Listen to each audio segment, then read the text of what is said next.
Hello, everybody, and welcome back to the G and Finn Show, coming to you now from YouTube, as well as 92.1 FM Rebel Radio, the Radio FX app, and the Rebel Radio website. I would just like to preface this first video by saying this was one of our first recordings. We had a bit of a technical difficulty at the start. Just quick apology for the little bit of static and the abrupt start. I hope everybody enjoys, and I hope to be getting the rest of this first fall semester out on YouTube as soon as possible, and I'll be updating the channel throughout this coming semester to keep everybody who may not live in the Oxford area or may not have the opportunity to listen in real time. Thank you, everybody, for listening and supporting us. We really appreciate it.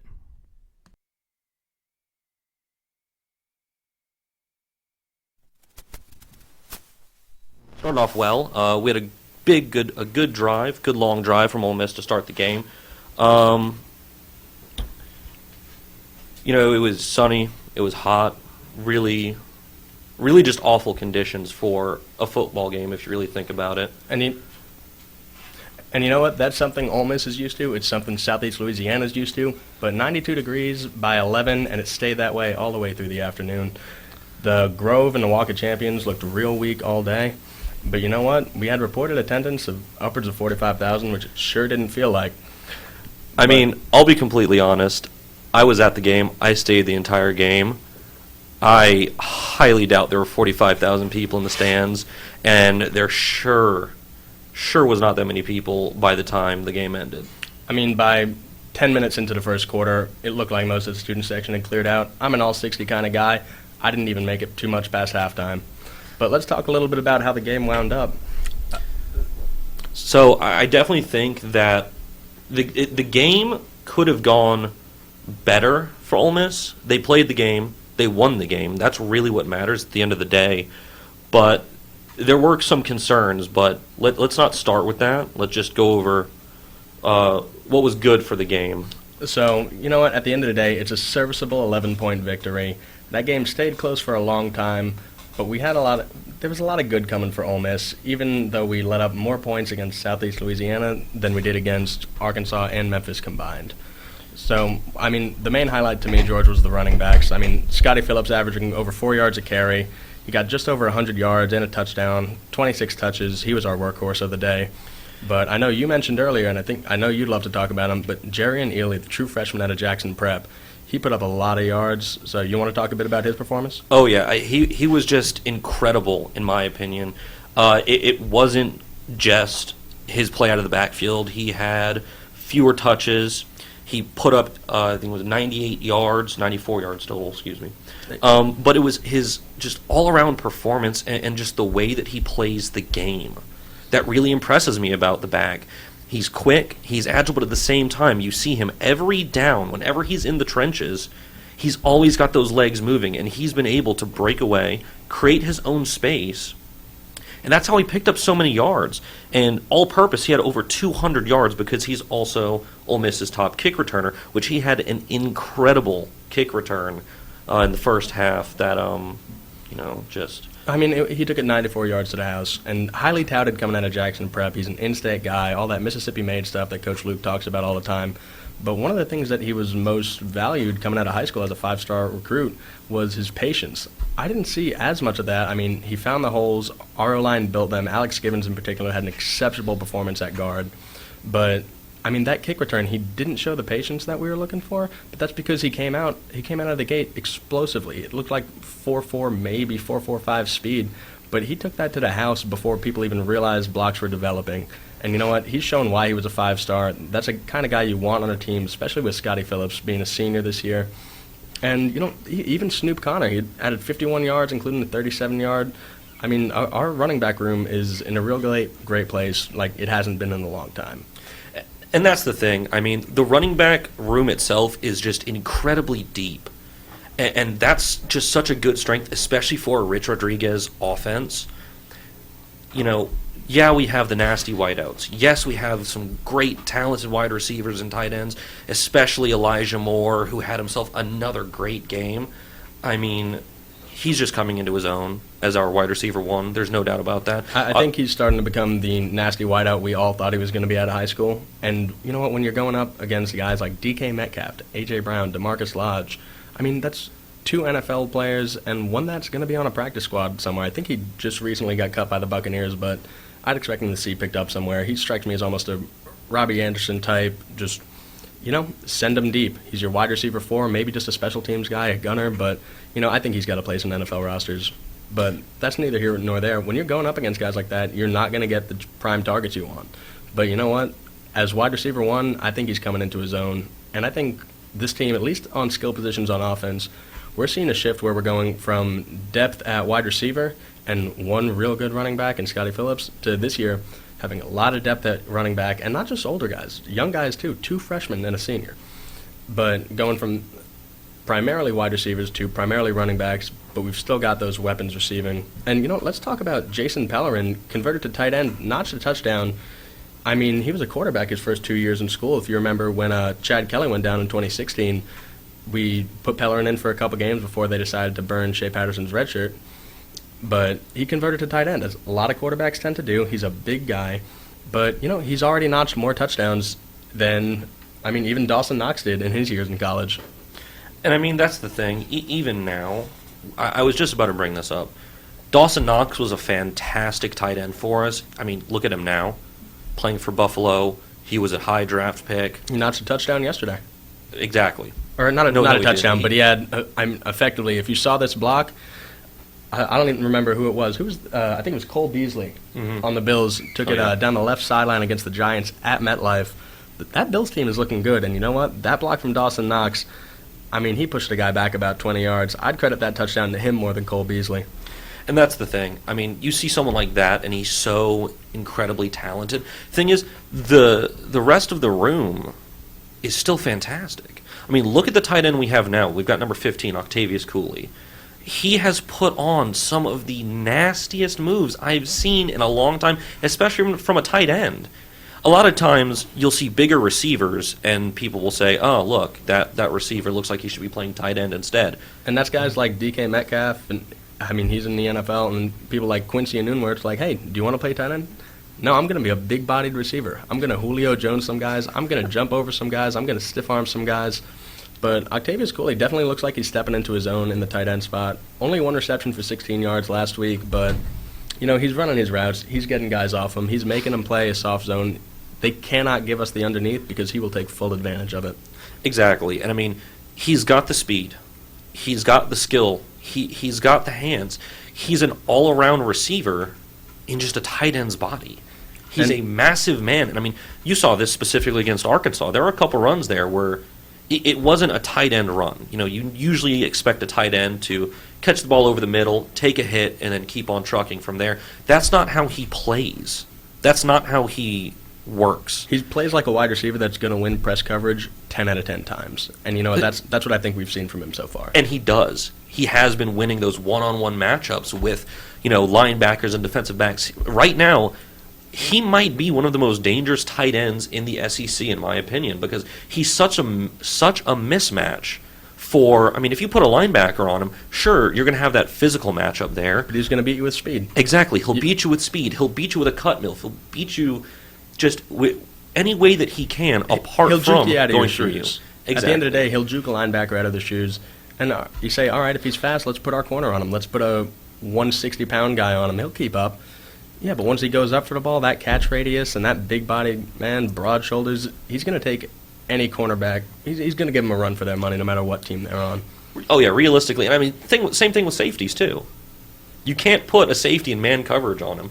Thing is, I'm not sure how he's going to be fully implemented into this offense, into a Rich Rod offense, which is always very run-heavy. It's run first. Sure, they put up a lot of points, but usually that's simply because he's always had a good offensive line. He always works on the offensive line, and he schemes for a not-so-great offensive line, which we've already seen that this season. If you look against Memphis, the Memphis defensive coordinator obviously watched film, looked at what Ole Miss was working with, and put up a scheme that worked to shut them down. Then you saw adjustments made against Arkansas. Against Arkansas, we saw Matt Corral rolling out, shuttle passes, screen passes, things that aren't reliant on your offensive line to create time and create space for your quarterback. I mean, screens like the ones we were throwing against Arkansas, those rely on your offensive line breaking down and your quarterback breaking the pocket, which is something Corral's been successful in. And, you mentioned the scheming of a Rich Rod offense. We brought in two big-time coordinators in Mike McIntyre and Rich Rodriguez. But what's your take on the Rich Rod offense so far, at least as far as it pertains to Ole Miss? Because he's a pioneer as far as offensive scheming, but do you think he's got the right talent at the right positions for it, and do you think he's taken advantage of what we have, or how do you feel about it so far? So far, the best way to put it is I'm a little bit underwhelmed. Now, I don't necessarily think that we have the right talent for it. That's not to say our skill position players, because as we've already stated, we've got the wideout crew. We've got the running backs. We have the quarterback, or at least it seems that we have the quarterback. We have all of these things up and ready to go. It's just the offensive line. It's fresh. It's green.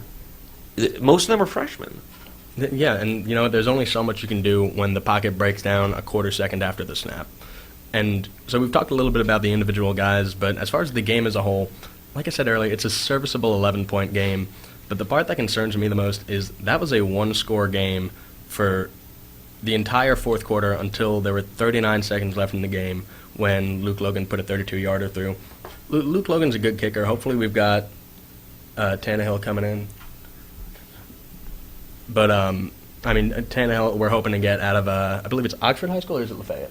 I believe it's Oxford. So coming out of Oxford High School is Oxford Charger, local guy, mayor's son. He looks like a good kicker, but Logan looked okay today. We were all right with him last year. He wound up missing a field goal. He made a 22 and a 32-yarder, 4 for 5 on extra points. He missed his first one, but, after that, we ran a kickback, so I'm not too upset about it. Not at all. Can't be mad at that. But as far as the game as a whole, CeeLo is passing on us a lot. A lot of that was because they were behind the entire game. They attempted 45 passes, I want to say. Attempted 45. I believe they completed 30 or 31. But 16 of their 20 first downs came through the air. Average yards to go, 6.3. Still not great that we allowed 309 through the air to a team that does not have crazy skill position players. Our defense looked good. We were stuffing the run. I think, how many rushing yards did they even have? I know it was less than 100. They had a total of 66 rushing yards. Net yards. I've got it pulled up here. And as for the passing game, overall they were 29 for 45. That's not a bad percentage. When you're throwing 45 passes a game. Yeah, both quarterbacks. That's not awful. Yeah, both quarterbacks completed 2 of every 3 passes, about 67%. Corral threw 30 attempts, completed 21. Chase and Virgil tried it 45 times, made it 30. See, the difference there is Virgil threw 3 picks. Corral didn't turn the ball over through the air. And speaking of turnovers, both teams fumbled the ball 4 times. Sheila turned it over once. They got it the other 3 times. And we turned it over twice. So that hurt. A couple of our drives did end in fumbles, which you never want to see. Another drive ended when we missed a field goal about midway through the first half. But, of our 14 drives, 7 of them ended in the score. At the end of the day, if you're scoring on every other drive, that's not too bad. Fumbling it away twice, you do not want to see 2 turnovers against a team like this, but, fumbles are weird. They happen. That's something that you're always going to have to deal with, and you've got to be scoring on your other plays to, get over it a little bit. That's the thing, is what I think a lot of this game came down to was that turnover differential, and it was completely in Ole Miss's favor up until the ball security kind of went out the window for them. You can't fumble once a quarter. Because, we got lucky only turning it over 2 of the 4 times we lost the football. They got real lucky only turning it over once, but if we fumble it 4 times, you just need a couple unlucky breaks. You need one guy to trip. You need one quarterback to not want to dive in the pile for the football. And all of a sudden, that turnover differential goes way down, goes away against a team like Sela. And a team like Alabama, or a lot of the other teams in the SEC West, that's not gonna roll. They're not going to turn it over. No. So we need to make sure we aren't either, or we turn it over once, that means they had one more takeaway than us. Now, as far as the defense goes, they looked okay. They let up a lot of yards through the air. Those things happen. But one thing I really liked, 3 sacks, and they were big-time sacks. Matt Corral took 3 himself for a total loss of 15 yards. We took Chase and Virgil, 27 yards worth of sacks. We averaged 9 yards per sack. That's big-time stuff. That's going from 3rd and 3 to 4th and 12. That's going from 4th and 1 to a turnover on downs on the right side of the field. But seeing that the largest lead of the game was only 17 points, it was when it was 34-17 around the beginning of the third quarter. I just didn't like how long we let this team hang around. And I think anybody else that isn't going to start getting beat against better talent, against bigger, faster, stronger guys, like the advantage we had against Sela last weekend, I'm starting to get worried. Yeah, I mean, a big part of that also, in my opinion, is the scheme put in place by Sela. They obviously took a page out of Memphis's book. They took a look at what Memphis did, and they tried to replicate that. Now, it didn't work completely. I'll be completely honest. Memphis is a much better team than Sela. Memphis is one of the better teams in the AAC. There's no doubt about that. But it shows to me that there is an obvious way that teams are teams are just finding the answers to Rich Rod's scheme. Now, Mike McIntyre's defense, they played well. There's no doubt about that. They played well. Now, plays over the top, they can fix that. Those are, in my opinion, mental miscues. There was never a physical difference in the way that the teams played. Yeah, none of our guys got beat out in one-on-one physical matchups. Who's the better football player? Those aren't ones we should be beating. It's the mental mistakes that, we're going to get punished. If SLU's leading receiver, not Devontae Williams, he's their leading running back, but Juwan Petit-Frere, guys like them, 3 receptions, still got 74 yards on it and a touchdown on a 45-yard scamper down the sideline. But you get someone like Jerry Jeudy. No, it's over. It's over. Bad example just because he could outplay probably most NFL corners, but at the end of the day, the mental mistakes got to get fixed up. I think it's just a case of phoning it in. I really do. This weekend, 3 p.m. game, coming off the high of first SEC victory at home since 2015. Seniors in college, like myself and George, have never seen Ole Miss beat an SEC West team at home. But coming off the high of that sad Arkansas win, those games always get chippy. That might be the least weird Ole Miss-Arkansas game I've seen in years. Oh, yeah. From, crazy 4th down plays to, tip passes. And we will not mention the famed 4th and something that will not be talked about on the show. If you call in and mention it, we will hang up. We may potentially quit. That being said, at the end of the day, we need to get my main problem. Rich Rod, take advantage of the guys you have. He was a pioneer for a reason. There's a reason we hired him. He's a good coordinator. Stop running, passing, running, passing. Mix it up a little bit. We're going to need to get a little more creative when we can't beat the guys on physicality alone. But at the end of the day, a win's a win's a win. We're 2-1 going into a game against a Pac-12 team, which I didn't realize they were playing this well this year already, but Cal is ranked 23rd in the AP poll and 24th in the coaches poll. No doubt. That's a ranked matchup coming to Oxford, playing in heat that is 25 degrees hotter than it's expected to be in Berkeley next weekend. Yikes. They're playing at 9 a.m. Pacific time, which is, I just assume I'm not even upset about the 11 a.m. game this time because that's payback for them making us kick off at 3 in the morning 2 years ago. Yeah, but thing is, I am a little bit scared of Cal. We'll get more into this on Friday night when we're doing more of a full pre-game kind of show. But I am scared of Cal. Just like you said, 2 years ago, we went into Berkeley with a team that really looked one of the strongest teams that Ole Miss has had in the recent past. That team had more talent than any Ole Miss team in recent memory except 2015. Yeah, no, in my personal opinion. No, I completely agree with you on that one. And that Cal team was not a good Cal team. This is a pretty good Cal team. This is a good Cal team. That was not a good Cal team. No, this Cal team I'll say this about that Cal team, and I think the same thing is going to happen in this game no matter where they go. Their coaching staff is extremely talented, extremely smart. They're going to scheme for it. They're going to look at the 2 games where Ole Miss really struggled against certain coverages and certain play calls, and they're going to abuse that. That's just how they play their game. Now, we'll break this down a little bit more on Friday when we do more of a pregame, but for the time being. We'll be right back just after this short break. Welcome back to the show, everybody. We just spent the first portion of this talking about the Ole Miss game this past Saturday. We're going to shift gears a little bit and switch to the NFL. We know it's not as popular as CFB, but the NCAA just so graciously gave us a pretty awful, schedule for this week. There were no top 25 matchups. The first weekend in, I think, 10 years, other than bowl game weekends, without any ranked matchups. There was not a single top 25 team playing another top 25 team.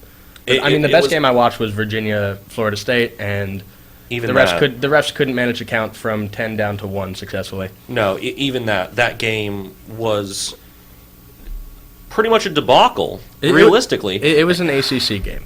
That's all we can really say about it. Fair and enough. That's all I personally care to say about it. But, yeah, nothing else. So let's shift gears to Sunday.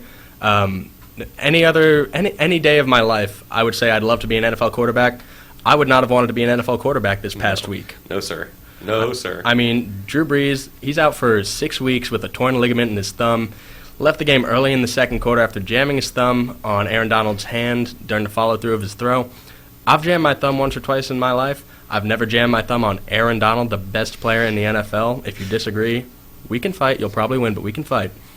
And you know what? I've never done it on the follow-through of a Hall of Fame caliber arm. Surgery looks like it's going to be required for this injury. It isn't always. This is a pretty similar injury to what Tom Brady had before Super Bowl 52. Brady chose to allow it to scar over and make it work for a couple more weeks to the playoffs instead of surgery. For Brees, he's not going to risk re-injury. There's 15 more games he's got to play, more if they go to the playoffs. But Teddy Bridgewater came in. He played like Teddy Bridgewater. Love the guy. Would love him to succeed. He was a serviceable backup, and that's a good team. They've got good weapons on offense and a real solid defense, better than last year, I think. But I think that's still a question mark for the Saints. Definitely. And, I mean, for a team like the Saints that rely so heavily on the passing game, sure, they've implemented the running game more since the emergence of Alvin Kamara, but they got rid of Mark Ingram. I really think that that's something that needs to be addressed for them is their second running back. They don't have one. They don't have someone that's that change of pace. Well, their backup their second best running back is, in my opinion, their second best quarterback. He's their third stringer. Love Teddy Bridgewater to death. Taysom Hill is somehow the second best quarterback and running back. He's probably the best kicker on the team. We don't know. I don't know. Will Lutz he's a fantastic kicker. Yeah, you saw what he did week one. That was a thing of beauty. It really was. It really was. We need one of them here. There's a little bit of ref tomfoolery in the Saints-Ram game. I know that's a new concept for a lot of us that no one's really talked about much. We'll get to that in a little bit. But as far as quarterbacks, Ben Roethlisberger, that's a big man. That is not a guy that gets injured often. That's a guy that it hurts you more to tackle than it hurt him. He's likely out for the season with an elbow injury. They're going to decide on surgery or not some point today. That decision's expected. Mason Rudolph got thrown into the fire. How'd you feel about him? He played well enough, is the thing. But thing is sure, he's being the one thrown into the fire. Oh, and just a quick point with Ben Roethlisberger, he is out for the season. They decided surgery. That decision been made. Okay. Yeah, no, it's an elbow. It's on his throwing arm as well. That's something you don't want to mess with. Yeah, they're not going to mess with that. He's still got some in the tank. He's got a couple seasons left. Exactly, so they're not going to risk that. And that window's closing soon for that Steelers team. It is. However, there are a couple key players on this team that I really think drive the team, and they're the ones that will push them to be successful or not. So I don't think Mason Rudolph is going to be the most important player on that team. Who do you think is? So I think the focus then has to shift to Juju Smith-Schuster. He's their top wide receiver. He's arguably one of the best or better wide receivers. He's on the verge of that elite class, in my opinion. Ever since Antonio Brown and Lev Bell left, there's really no one else to fill in for that solid wide receiver one, your default.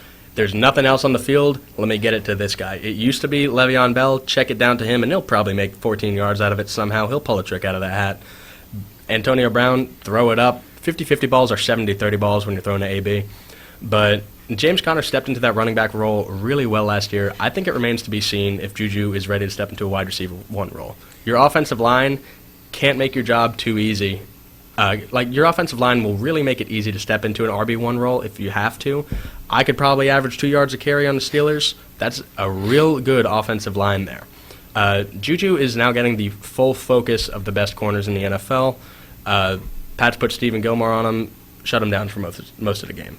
He's still a fantastic receiver, fantastic person. He threw a water balloon fight for the kids of Pittsburgh just because he thought it would be fun. That's what I'd like to do if I had a ton of money. I'd want to be Juju when I grow up.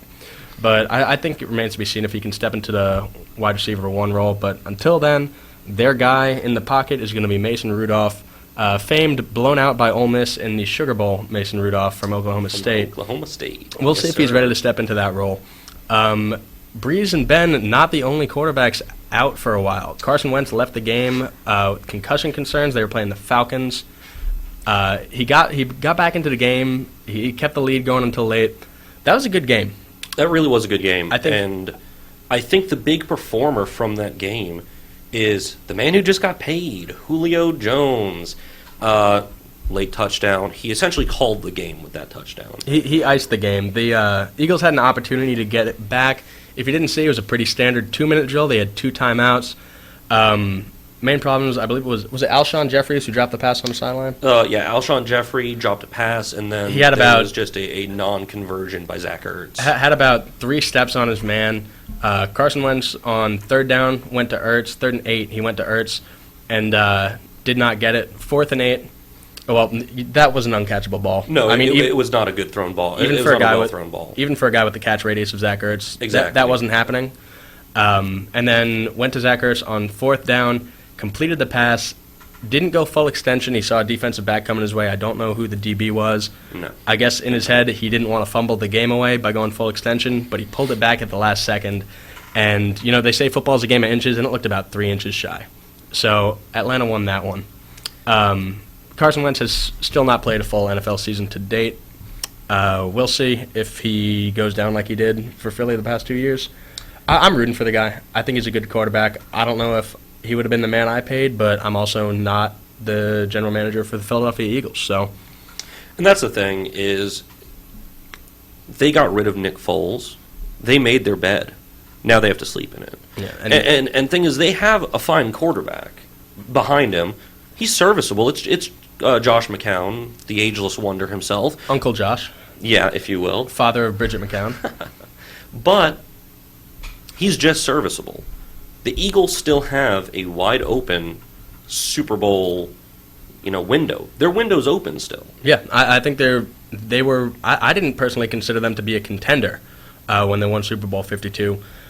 I definitely consider them to be one now. I think they've got a couple more seasons. They got a lot of young talent there. They've got a good quarterback, and you know what? McCown can get the job done. He will win. In my experience as a Jets fan, he will win you just enough games to not get the draft pick you want. And if you get a couple lucky breaks, if you're trying to make a playoff push, maybe Wentz comes back, maybe he's healthy and only needs to miss a game. That team's they've got something going on there. Came up a little short, but they showed a lot of promise right there. So that's mostly it for bad quarterback news. Wishing the best of health to these guys. Hopefully they can get back, at least for next season. Feeling bad for Breeze, feeling bad for Saints fans.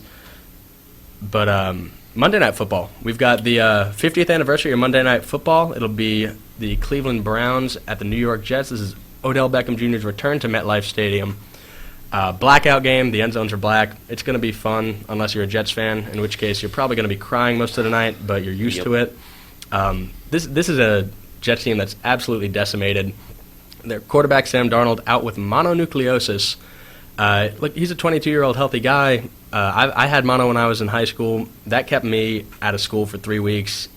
Being awake was exhausting. And he's a healthy 22-year-old young man. He should be poised to bounce back from just illness. But if you haven't had it before, you don't know much about it. One of the main symptoms of mononucleosis, highly inflamed spleen. Not normally a big issue in day-to-day life, unless part of your job is getting tackled by defensive linemen. That's a lot of what Sam Darnold does with that Jets offensive line. So yeah. He's quarantined in his apartment. He's studying film from home. He bounced back after his injury last year. We'll see if he does the same thing this year. But, this is the 50th anniversary Monday Night Football. That's a fun game to me. It's NFL's 100th real season. That was a fun game the first week, unless you were a Bears fan. But beyond that, it was Jets-Browns on Week 2, 1969. It's going to be Jets-Browns tonight. I think. What do you think is going to decide this game? So Browns are a 6.5-point favorite on the road. On the road, They wow. they were 6.5. 1.5-point favorite before last week before all the injuries. So what we haven't really gone over with this game is the Jets have two other major injuries, but it's on the other side of the ball. Starting linebacker and turnover machine, as we saw against the Bills, C.J. Mosley. C.J. Mosley by himself, by the way, would have been the highest-rated defense in fantasy football last week. He had 3 takeaways and a touchdown. He's stepping up as the quarterback of the defense they wanted to be. I think 4 years, 53 or 55 million they gave the Ravens, or they gave him after acquiring him, formerly on the Ravens. Quinnen Williams, 3rd overall pick. Interior defensive lineman because Jets. Out. He's out. And then Sam Darnold, the quarterback. So quarterback of the defense. They're only picking the first 2 rounds. Came number 3 overall. The quarterback of the offense. So we'll see. Out. Trevor Siemian, their backup. He's serviceable. We'll see if he can step up. I think this is a team that has 3 wide receiver 2s and no wide receiver 1. That's fair. But at the end of the day, they got Le'Veon Bell. When you got a guy like that in the backfield, you're going to have a chance. I think it's going to be, if Siemian steps up, this Jets team could look good. And look, it's the Jets, but this is still the Browns we're talking about. Weren't a playoff team last year. I don't expect them to be this year. I think it could be a game, but with guys like OBJ and Jarvis Landry, I think they're going to tear up the Jets cornerbacks. I mean, Avery Williamson, Jets linebacker 2, was out for the season after he got injured in the 3rd week of the preseason. There's not much there between their great safety duo and Marcus May and Jamal Adams and their okay defensive line. As much as I hate to say it, I've got the Browns. I've got them covering. Yeah, you have to. I think you have to in this game. I mean, sure, we saw Week 1, Browns going to Brown. Same thing goes. Jets going to Jets. Yeah, it's going to be... The Jets had a 16-point lead in the second half, and they lost the game. They lost the game to the Bills. Yeah, and I've never heard of the Bills in the modern era, really, having a fantastic offense, except when Jim Kelly was their quarterback. And you know what? They don't have a fantastic offense. They've got a great defense. They've got a stout defense, and they looked great yesterday against the Giants. But at the end, the Jets scored 10 points on offense. They missed a field goal. They missed an extra point. They make those, it's a different game. Well, I mean, the extra point is neither here nor there. They made a 2-point to make up the difference. But they lost by 1. They lost 17-16 after going up 16-0. Their defense had a touchdown. Shout out C.J. Mosley. I've got the Browns. I think both teams are going to try to lose this game actively, and I think the Jets are going to do a much better job of it. I agree. I take Browns win and cover on the road. And then just hopping back into what happened the rest of the weekend. So main things happening in this area. The Colts took the lead on the Titans in the fourth quarter, ended up winning that game. Jacoby Brissett with 3 touchdown passes. That's the most in a game in his entire career. It was just a special day. That was a fun game. That was a fun day to be at Nissan Stadium. Unless you're a Titans fan, if you traveled from Indianapolis, good on you. That's a fun stadium. That's a fun city. A couple really interesting points. I was watching Red Zone, and it went game, fire. One of the pyrotechnics for the entrance of the Titans to the field, one of them malfunctioned, and it was blowing about a 10 or 12 foot plume of fire onto the field a little bit before the game. Retired the late Steve McNair's number at halftime. If you've seen the pictures online, there was a cloud in the sky that looked just like the number 9, so that was something a little bit special. So, silver lining for blowing a lead against an okay Colts team. Down at Miami, which, if you don't follow the AFC East, Miami is the Patriots' Achilles heel. They will very often lose to very bad Dolphins teams. They did not do that this past weekend. They blew them out. It was 43-0. The game was, and it wasn't as close as the score would indicate. Antonio Brown's back. You got anything on that? I mean, I can't fault the Patriots for getting him on the field, getting him out there. They now probably have one of, if not the best, wide receiver groups in the NFL. It's just one of those things where everything going on with him, all the off-field issues, the helmet, then the issues with the Raiders, all of these problems they're just going to be fixed by Bill Belichick. That's just what he does. I mean, look at it. Look at what he's done in the past.